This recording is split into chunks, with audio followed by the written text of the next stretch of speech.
My nigga being 10, since he wanted to play, when I was getting me some food, we made a dance for him. What do you mean by that? Now the best way this dance can work, if a nigga shoot your dumb ass like 4 or 5 times before you fall. What?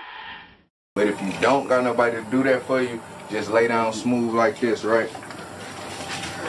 Lay your bitch ass down.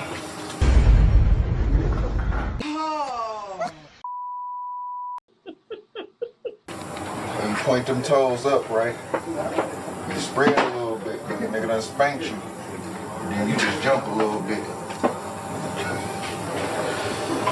Do the BNT, do the BNT, do the BNT, do the BNT, do the BNT. No! God, please, no! No! No! No! And there y'all go.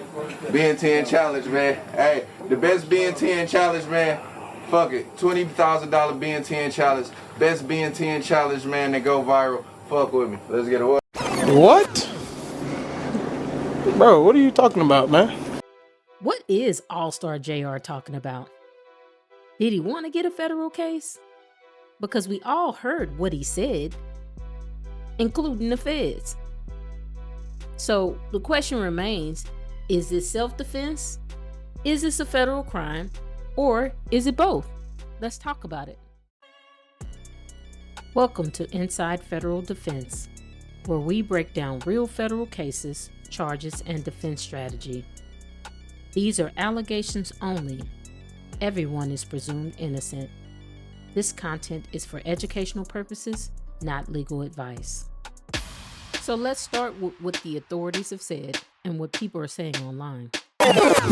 Learning more about one of the victims shot during a violent incident inside a popular restaurant in Upper Kirby. Police say a fight escalated, ending in gunfire and leaving 2 men in critical condition. Let's get right to KPRC2's Rochelle Turner live in the newsroom. Rochelle.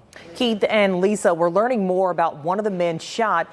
Family members tell KPRC he is rapper NBA Ben 10. Now, he is affiliated with NBA Youngboy and the Never Broke Again collective.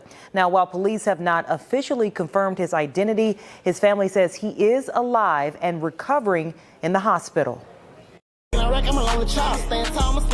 This is video of rapper NBA Ben 10.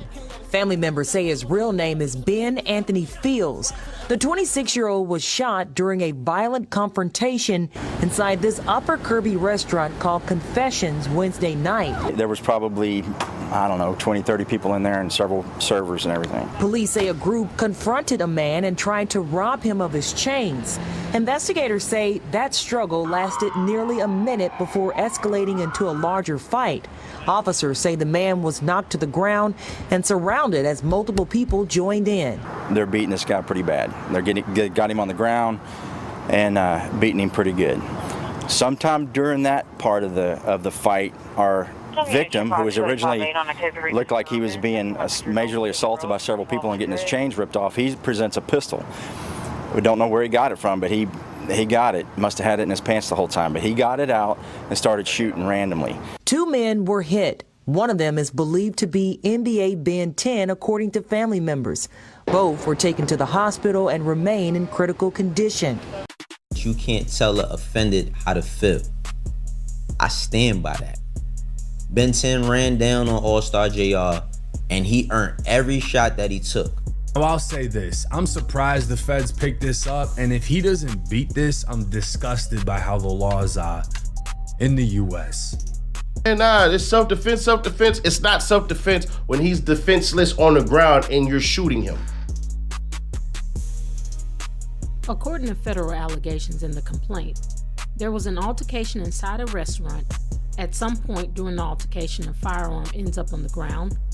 It's then picked up and shots are fired. People began to run. Multiple individuals are hit, but it doesn't stop there. The allegations say that shots continued as people were fleeing and that there was a return to a person already on the ground with additional rounds fired. Now again, these are allegations, but legally, the sequence matters. Because self-defense has limits. Under federal law, force is justified only when a person reasonably believes it is necessary to defend against the immediate use of unlawful force. That means three things. There has to be an immediate threat, response has to be proportional, and the force must stop once the threat is over. That last part is critical. You can't use more force than reasonably necessary under the circumstances. And when deadly force is involved, the standard is even higher. It must be based on a reasonable belief that it is necessary to prevent death or serious bodily injury.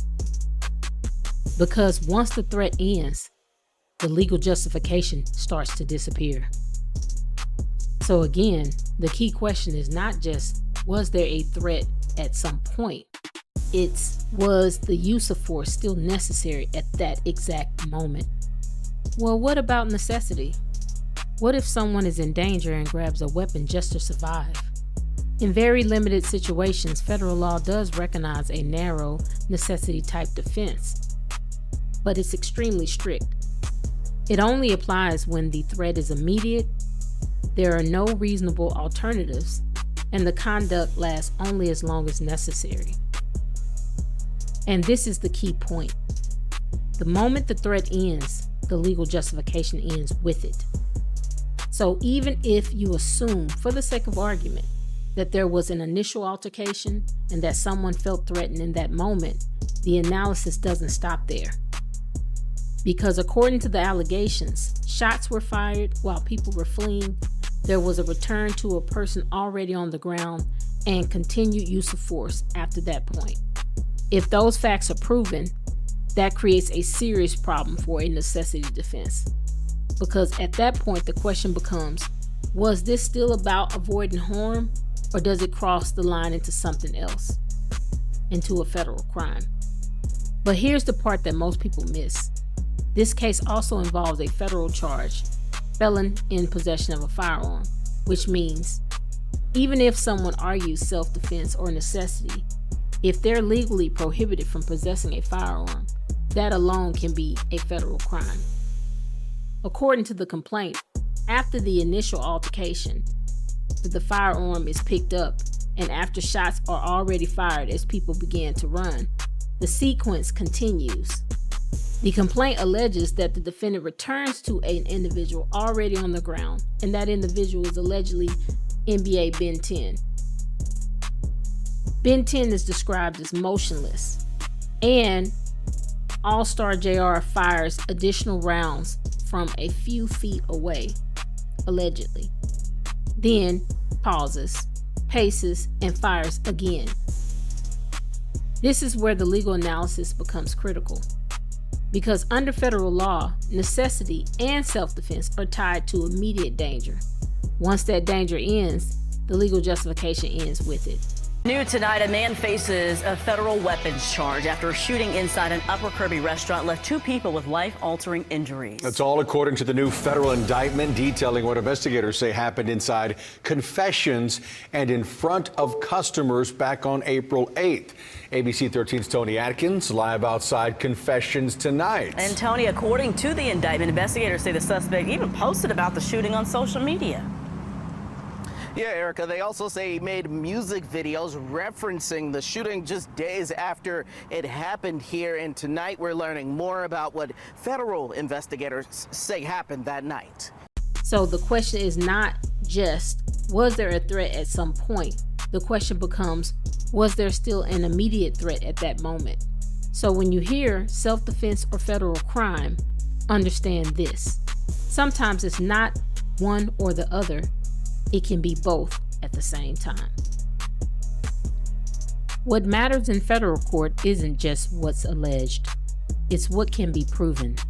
For more federal case breakdowns, like, comment, and subscribe to Inside Federal Defense.